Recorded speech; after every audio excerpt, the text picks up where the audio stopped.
a psychiatric patient confined to an asylum in the south of France, forbidden from leaving his room, with no formal training in physics and no access to science beyond what appeared in newspaper articles, somehow encoded the precise mathematical signature of turbulent flow into an oil painting. Scientists would not formally describe that same mathematical pattern for another 52 years. This is not a metaphor. This is not an art critic's interpretation of emotional power or spiritual depth.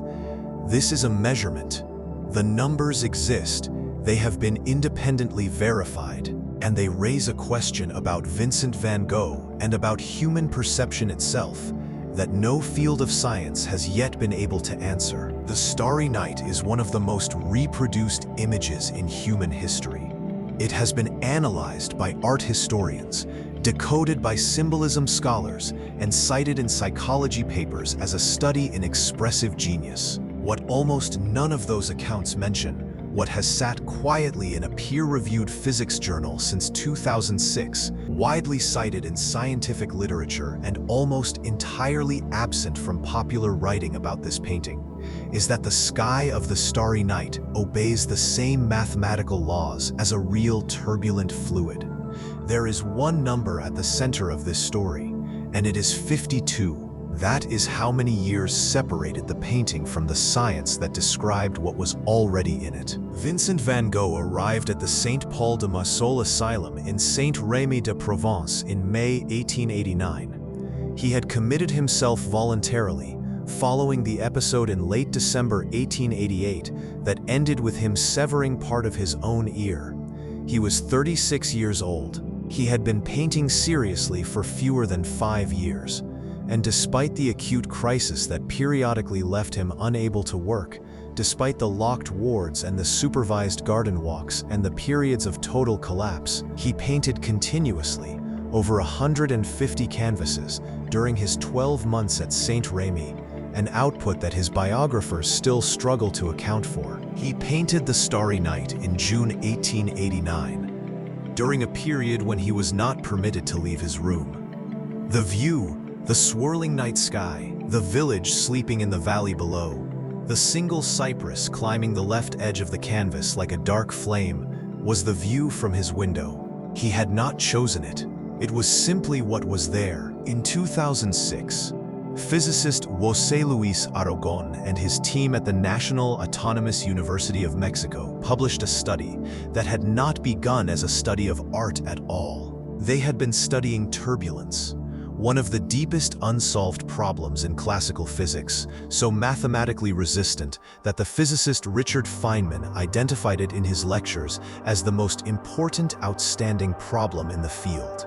What turbulence produces in fluids and air is a specific cascading structure, large swirling formations breaking into smaller ones, which break into smaller ones still, in statistical proportions that are consistent, predictable, and extraordinarily difficult to reproduce artificially. The formal mathematical description of this cascade was published in 1941 by Soviet mathematician Andrei Kolmogorov. His scaling laws describe the probability distribution of energy at different scales within a turbulent system, how the relationship between large-scale variations and small-scale ones is structured. They are foundational to modern aeronautics, meteorology, and oceanography.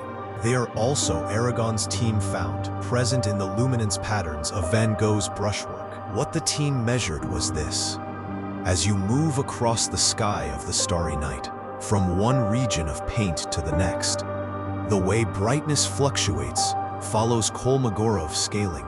The statistical relationship between large-scale luminance variations and fine individual strokes matches the mathematical signature of real turbulent flow. Not approximately, not loosely, within the range of measurement that physicists consider a confirmed result. Was this deliberate? Could it have been?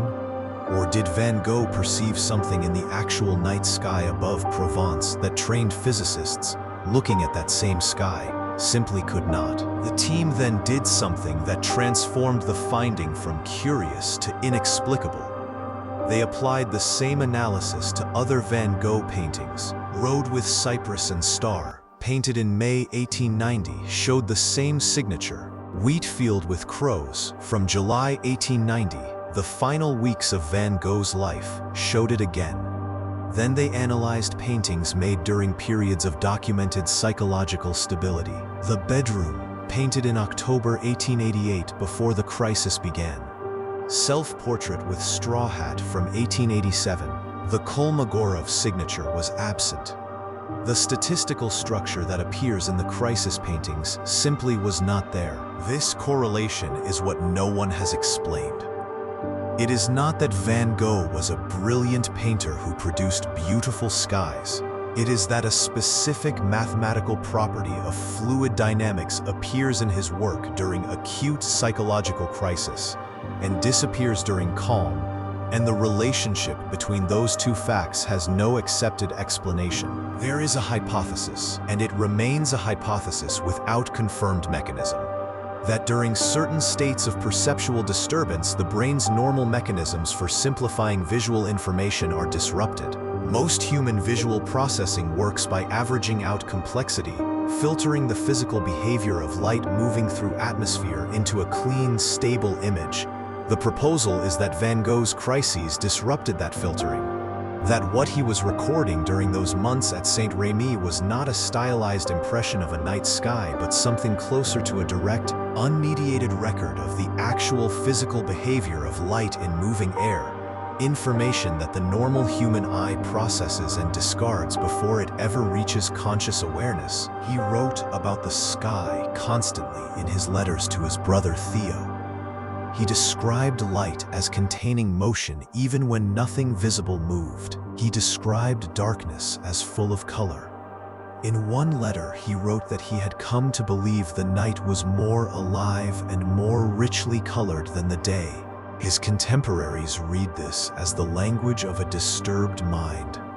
It reads differently now. Aragon's findings have been challenged, not on the measurements themselves, which have been independently replicated, but on their interpretation.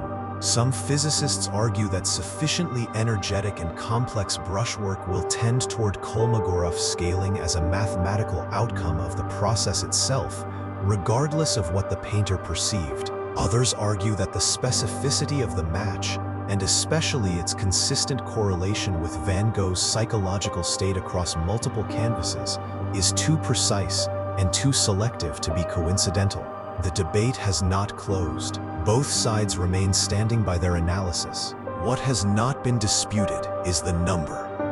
52 years, the mathematical signature of turbulence, formally described by Kolmogorov in 1941, was already present in a painting completed in June 1889 by a man who had never studied physics, who was confined to a room in an asylum, who was in the middle of a breakdown, and who described what he saw in the night sky in terms that the medicine of his era diagnosed as symptoms. The Starry Night has hung in the Museum of Modern Art in New York since 1941, the same year Kolmogorov published the equations it had been obeying for half a century.